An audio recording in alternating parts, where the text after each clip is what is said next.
Saints Row 3 was my introduction into this series. When I heard the game was getting a remaster, I thought it would be a perfect time to replay what I thought was a great game. And that begs the question, does Saints Row 3 still hold up? Is it as good as I remember? Let's find out.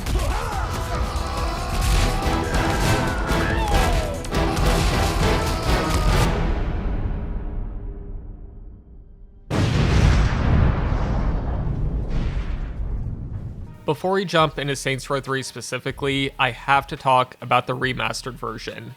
Developer Spirisoft did a fantastic job. This is by far the best looking Saints Row game, and they honestly went above and beyond, updating more than 4,000 assets. This is how you do a remaster. The city of Steelport has never looked better. Character models, especially in cutscenes, are updated with such care, and more importantly, the game runs great. I know some character models look different from previous games, but hey, Deep Silver approved the designs, so I don't see it as an issue. Either way, you can tell a lot of work went into this remaster, so if you plan on buying Saints Row 3 in the future, this is the version to go with.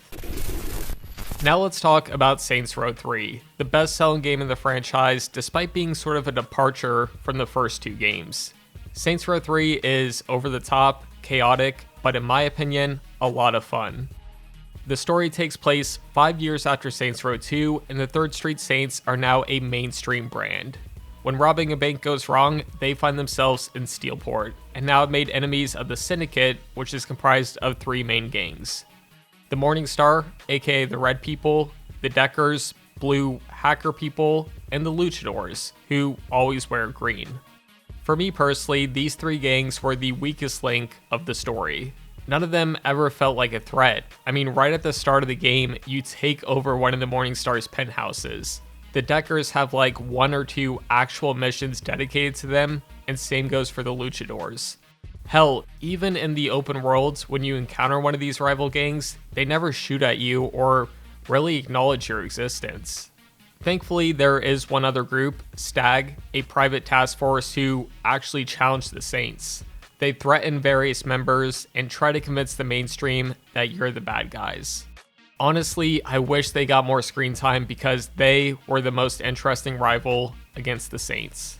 Now, despite the different gangs not being that interesting, I do have to admit they have some fantastic missions, even though there isn't many. Obviously, taking over the penthouse from the Morningstar is a ton of fun. I mean, jumping out of a helicopter to Kanye West's Power will never get old. The Deckers mission where you're a toilet and sex doll is, it's interesting to say the least. And then that wrestling match with Killbane is crazy. I mean, you're looking at the gameplay right now. You have a chainsaw and you're just killing a bunch of his men. And then someone from the crowd throws a sex doll into the ring and you can hit Killbane with it. This mission honestly sums up what kind of game this is. It's over the top and doesn't take itself seriously, so in some ways it is shallow, especially when you compare it to Saints Row 1 or 2, but that doesn't mean the game isn't fun. There's a variety of weapons from a shark shotgun, yeah, that's a thing, and then there's that big purple dildo that you can just run around and smack people with. There's also a massive selection of vehicles to choose from. You have your obvious car types, but then there's just random vehicles like one based on Johnny Gat that shoots out fire. The best part about this is you can customize most cars, but there's actually a glitch that will allow you to customize all of them.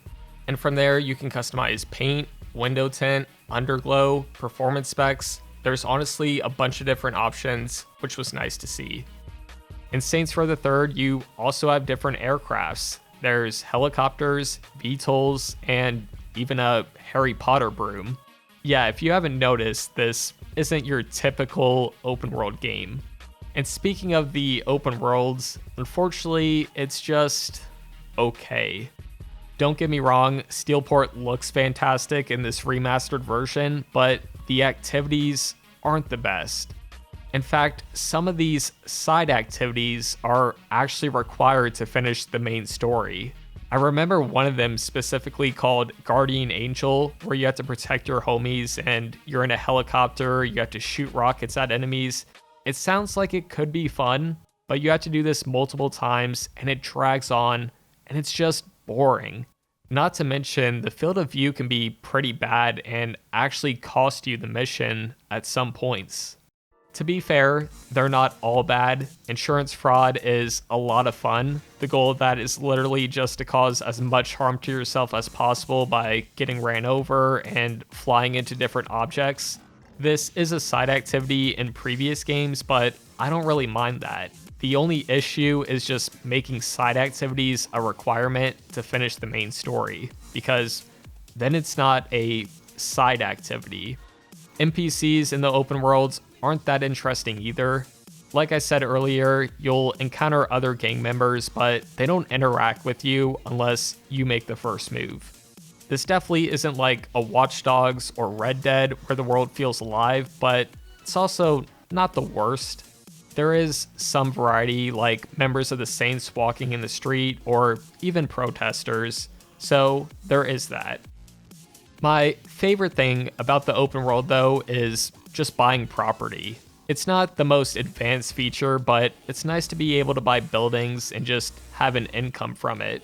You can buy gun stores, clothing stores, mechanics, and just random buildings. And doing this is actually how you're going to make the majority of your money. Throughout the story, you'll also unlock various hideouts, and these have a few customization options.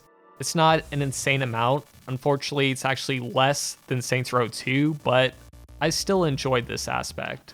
Another feature I really like is when you complete some main missions, you actually have the ability to choose an outcome. For example, one option might be blow up this building and get a respect bonus, while the other option would be to keep it and get more cash. These are sprinkled throughout the campaign, and I loved having the option to pick an outcome, even if there wasn't really a major effect on the story most of the time. I want to end this video off with some notes that I wrote down that are still worth mentioning. Saints Row the Third has a great soundtrack and decent in-game radio. I love the fact that you can make a mixtape and just have that play instead of switching through each radio station to find a song you like. The news reports that happen after almost every mission is so overdone and exaggerated, but it fits the theme perfectly. The vehicles in this definitely drive more arcadey, but there is some cool physics. During a mission, Oleg, who is this giant, is sitting in the back of your truck, and it's actually harder to make turns, and you can just feel the impact of his weight. When I was flying a VTOL, I actually lost one of my wings, but was still able to fly, just it was a lot harder. And even though I had the default character, you can customize it to your liking. Seriously, there are so many different customization options. You can create some pretty insane or funny things. And last but not least, the pacing of the story isn't the best. The game starts out so strong, but then there's just this middle area where you're going to be doing side activities, and it kind of drags on. Overall though, I think Saints Row 3 is a really fun game, especially if you have another friend to play it with. As I mentioned, the story isn't special, and the game can be shallow at times, but there are some great moments and some really fun missions. This remastered version of Saints Row the Third definitely deserves a ton of praise though, and hopefully other studios take note. Anyway, I hope you enjoyed this video. As always, thank you all so much for watching, and I'll see you all later.